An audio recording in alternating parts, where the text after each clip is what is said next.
What's going down, guys? I'm Aaron from PhoneDog.com, and the successor to one of Verizon's hottest Android devices is coming out this week. The HTC DROID Incredible 2, coming Thursday, $199.99, the successor to the original Incredible, and it's known in Europe as the Incredible S. So specs-wise, it's not that different. 1 GHz processor, 8 megapixel camera on the back, but it does have a front-facing camera now and a larger 4-inch display, and it has these cool capacitive buttons that switch depending on whether you're in portrait or you're in landscape mode. So it's a revised design, something different, but can it hold its own against all these 4G devices that are coming out not just on Verizon, but across all the different carriers this spring and into the summer? You know, you have the LG Revolution, the HTC Thunderbolt, which is already out, the Samsung Droid Charge, which also comes out on Thursday, and more. Can it hold its own? Is it the device to get? Is it the one to get if you have $200 in your pocket? We're going to figure that out and more in the full unboxing of the HTC DROID Incredible 2, which starts right now. So you know, the HTC DROID Incredible has been riding off into the sunset for some time now as one of the most popular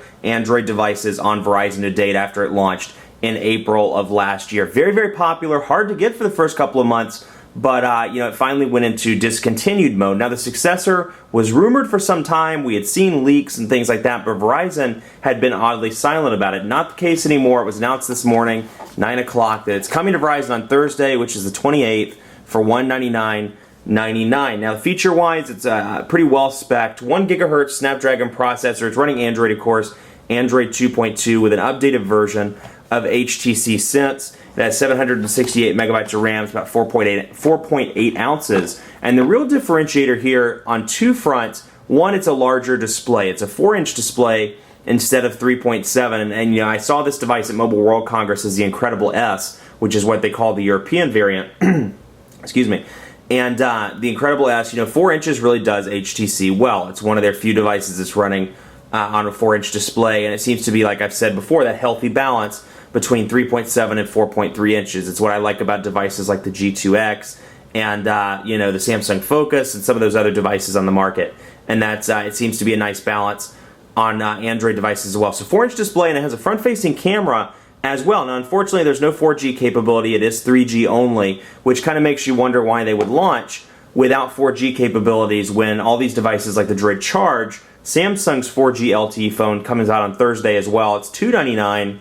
But still, you know, you'd think they would want to compete with that. Now, this is a pre-production box. This is obviously not what it's going to come in, but it's kind of cool to see VZW marketing sample and all that stuff, and the device and more information. Then on the back, a little note that says it's a pre-commercial unit, but and then actually a bunch of other secret stuff. So we can see here, we'll open it up.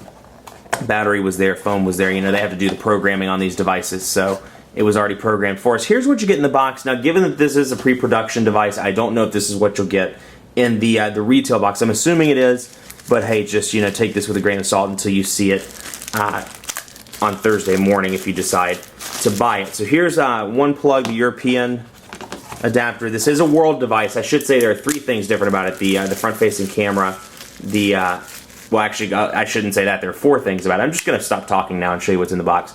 AC adapter module, USB cable, and then a couple of other adapters, a couple of other international adapters.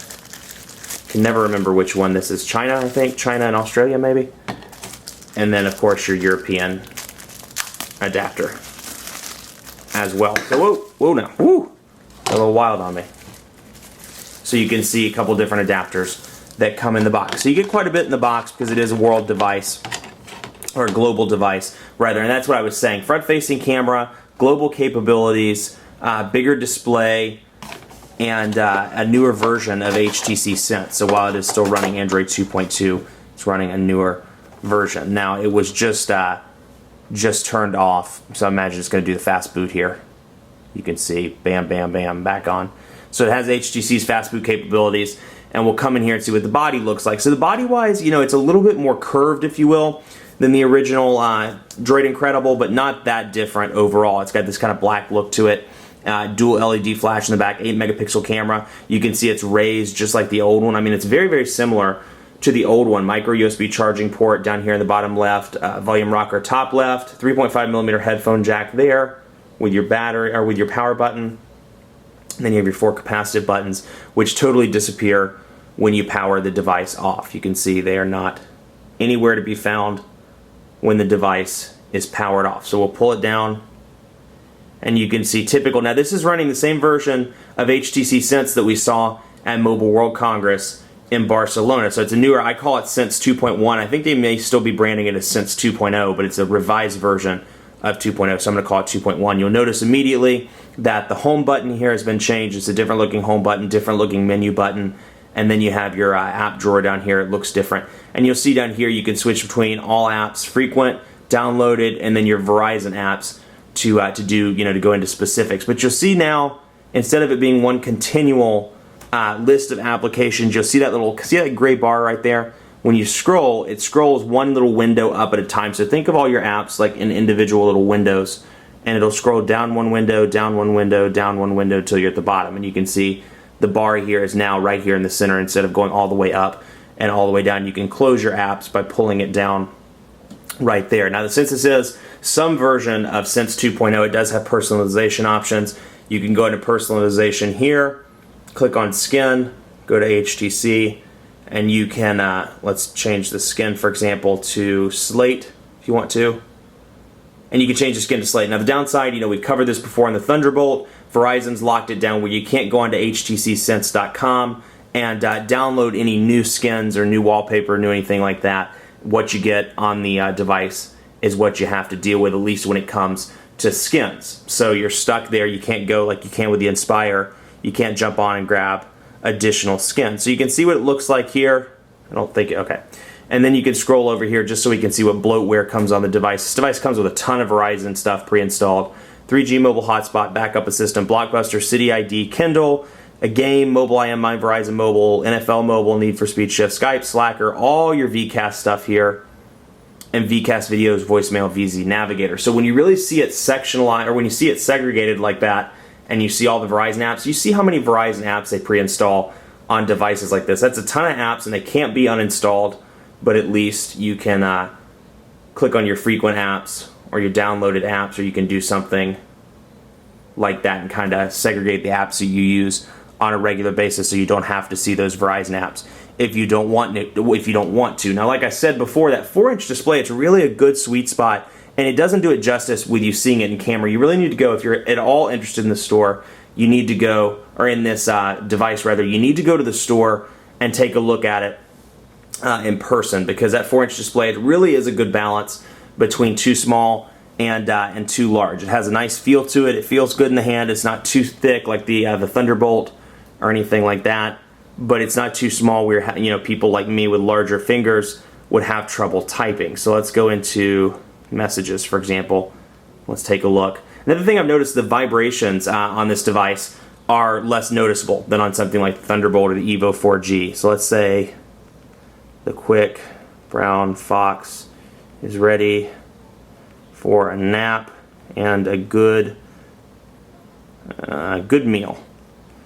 So you see, and you may hear it in the camera, the vibrations aren't nearly as loud as they have been on Thunderbolt, things like that. And that's when vibration turned on. I can feel it, but just barely. And what you'll see with the take a close look at the capacitive buttons, when I flip it up, they'll turn. See what just happened? They will, bam. They turn on you. So pretty cool little feature there. Capacitive buttons that do actually rotate the colors, or the actual buttons rotate with you. Now it is an LED trick, but still, they rotate depending on whether you're in portrait or in landscape mode. So all in all, keyboard feels good, very easy to use. Again, that 4-inch display, nice balance, and with a keyboard like the HTC keyboard, that's a great keyboard as is, it makes it really easy to use. Much more coverage to come on PhoneDog.com. The HTC DROID Incredible 2 will have reviews, we'll have dogfights, we'll have first impressions, and a ton of stuff. I'm going to take this sucker outside, shoot a 720p test video, since it does have HD video recording capabilities. We'll see how it performs, and that'll be up on the site shortly as well. So stay tuned for that. Stay tuned for more coverage on the site as the week goes on. We'll see, is this a real successor, or is this just kind of a dud in the water, particularly with other 4G devices coming out of the market? Be sure to like us on Facebook, facebook.com/PhoneDog, giving away a ton of phones, ton of iPads as part of our colossal iPad 2 and smartphone sweepstakes. So be sure to like us. Head over there, facebook.com/PhoneDog. We always love to see you on the page. And be sure to follow me on Twitter, phonedog_Aaron. Ask me any questions, thoughts, comments you have about this device or any other device that's come out in the past couple of weeks, or heck, ever. Just ask me questions. Stop in, say hello. I always love to hear from you. phonedog_Aaron. Thanks so much for watching. We'll see you next time.